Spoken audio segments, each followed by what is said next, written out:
Bon, bah c'est parti, mon kiki. Bonjour, mesdames, messieurs. Donc, aujourd'hui, je vais vous parler des voisins, du bon voisinage, des troubles de voisinage et les solutions qui existent quand il y a des problèmes de voisinage. Je ne sais pas si vous le savez, mais le 24 septembre de cette année, c'était la fête des voisins. Normalement, elle était censée avoir lieu le 29 mai, mais malheureusement, du fait de, pour changer, la crise sanitaire, elle a été décalée au 24 septembre. À Paris, il y avait un orage splendide d'ailleurs. Je ne sais pas ce que ça donnait ailleurs. Moi, je ne l'ai pas fêté, mais j'ai écouté une émission, Le téléphone sonne, pour ne pas les nommer, et j'ai décidé que je voulais en savoir plus sur la fête des voisins et le bon voisinage. Donc, la fête des voisins, c'est une tradition qui existe depuis 1999.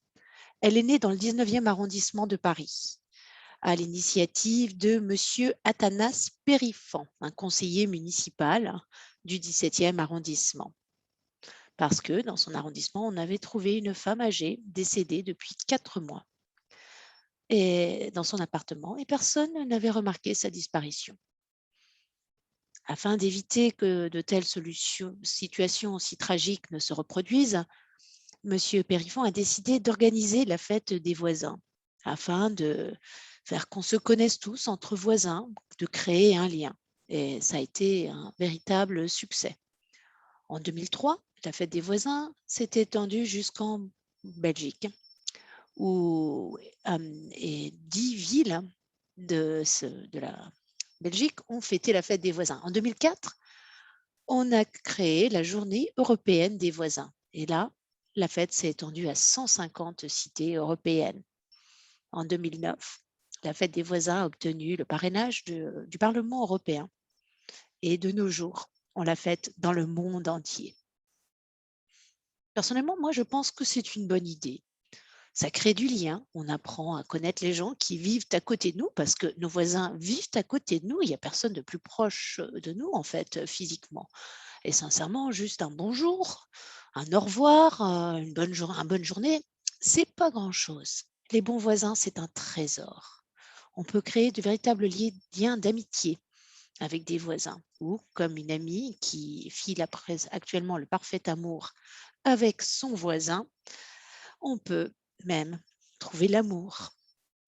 Ça peut être utile, un voisin. Ils peuvent nous aider, nous expliquer comment il faut parler au syndic. Ça peut nous dépanner, ça peut nous prêter une crêpière, un mixeur, une perceuse, une salle de bain quand on a des problèmes de plomberie, etc., etc. La gentillesse d'un voisin, c'est merveilleux. J'ai une voisine, une dame portugaise, qui m'apporte des gâteaux assez régulièrement. Je fais des échanges de soupe et de curry avec ma voisine du deuxième. Un autre voisin, à un moment, a commencé à m'offrir du coq au vin. Il est un peu tombé sur un os vu que je suis végétarienne, mais je l'ai quand même remercié pour sa gentillesse. Donc, cette bonne relation, c'est précieux, mais c'est tellement, tellement précieux. Si par exemple, un voisin fait une grande fête et fait un peu trop de bruit, si vous sentez bien avec lui, eh bien, il suffit de frapper à sa porte et de lui dire Est-ce que vous pouvez, s'il vous plaît, y aller un peu mollo ou lui envoyer un petit SMS. C'est tellement plus agréable que de devoir cogner sur le plafond avec le manche à balai ou d'appeler la police, n'est-ce pas?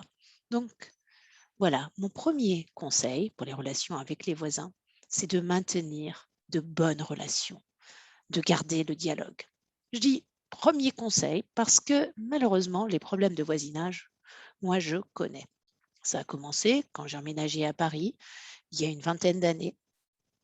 Un couple qui vivait en face de chez moi était accro au sexe et allergique aux rideaux, malheureusement. Ensuite, nouvel appartement. J'habitais en dessous d'une danseuse qui faisait ses entrechats entre 2 et 4 heures du matin. Bon, j'ai aussi eu un voisin psychopathe qui m'abreuvait d'insultes dès qu'il me voyait à sa fenêtre. Et cette année, j'ai tiré le gros lot. On les appelle les shadocks parce qu'ils sont bêtes et méchants.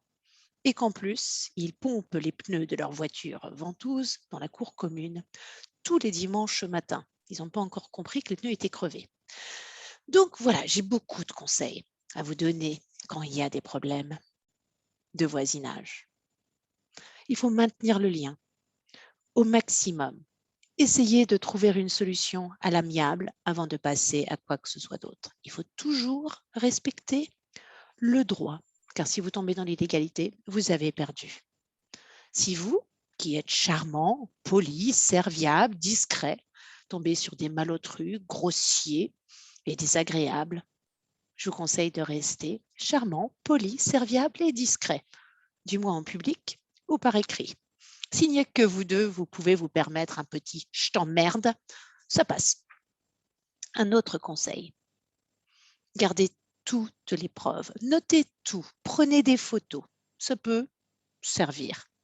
Donc, si malgré tous nos efforts, on a des problèmes de voisinage, que peut-on faire? Il y a plusieurs recours. Tout d'abord, le syndic de l'immeuble. On peut lui envoyer un courrier, lui demander de servir de médiateur. Bon, on le sait tous, à Paris, les syndics d'immeubles sont nuls, mais on peut essayer quand même, c'est le premier recours. Si vos voisins malotrus sont locataires, contactez leur propriétaire qui peut leur envoyer un courrier recommandé, leur signifiant que si les troubles continuent, ils pourront perdre leur logement. Après, il y a la lettre recommandée, la lettre de mise en demeure. Il faut décrire les nuisances, tapage nocturne par exemple, et demander que ces nuisances cessent. Dans le cas d'insultes, on peut porter plainte au commissariat. Normalement, ce n'est pas trop pris au sérieux. Il faut y aller à plusieurs reprises, mais ça finit par marcher. À la 10e plainte. La conciliation, ça peut marcher. Un conciliateur, c'est gratuit. Il écoute les plaintes des deux côtés, car on n'est jamais parfaitement innocent, quoi que l'on pense, et chercher une solution qui convient aux deux parties. Mais ce n'est pas contraignant. Rien ne force le voisin malotru à obtempérer les accords à appliquer ce qui s'est accordé lors d'un rendez-vous avec un conciliateur. Un médiateur, et c'est la même chose qu'un conciliateur, c'est payant, mais c'est un professionnel. Mais une fois de plus, toutes les décisions prises sont non contraignantes. Mais ça peut aider. Si tout cela échoue, il reste l'action en justice. Là, je vous parle d'expérience. C'est long, coûteux, complexe, et on ne sait jamais comment ça va terminer.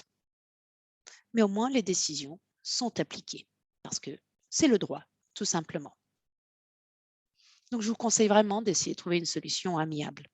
Si vraiment vous détestez votre voisin, il y a voici quelques petites idées pour l'ennuyer suffisamment, pour le conseiller, pour le pousser un peu, à déménager. Et il faut respecter le droit, toujours.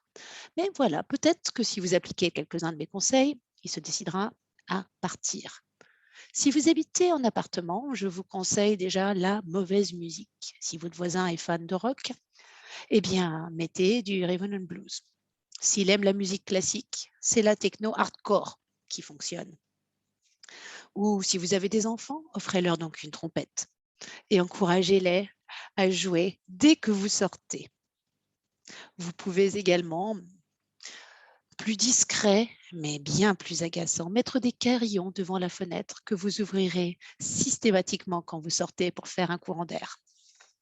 Si vous habitez en maison, là, il y a encore plus de solutions. Vous pouvez mettre des graines pour oiseaux sur leur voiture et laisser les petits pigeons s'en occuper. Ou alors, s'ils ont un chien, lui donner un petit morceau de jambon avec du laxatif. Pas trop souvent parce que le chien, c'est gentil. Vous pouvez acheter un coq ou des poules. Le réveil aux aurores est assuré. Ou encore plus méchant et très très bête, une oie. Bon, bien entendu, là, je blague. Et si j'ai offert une batterie à ma fille de 14 ans parce qu'on était mardi, ça n'a absolument rien à voir avec mes problèmes de voisinage. Merci.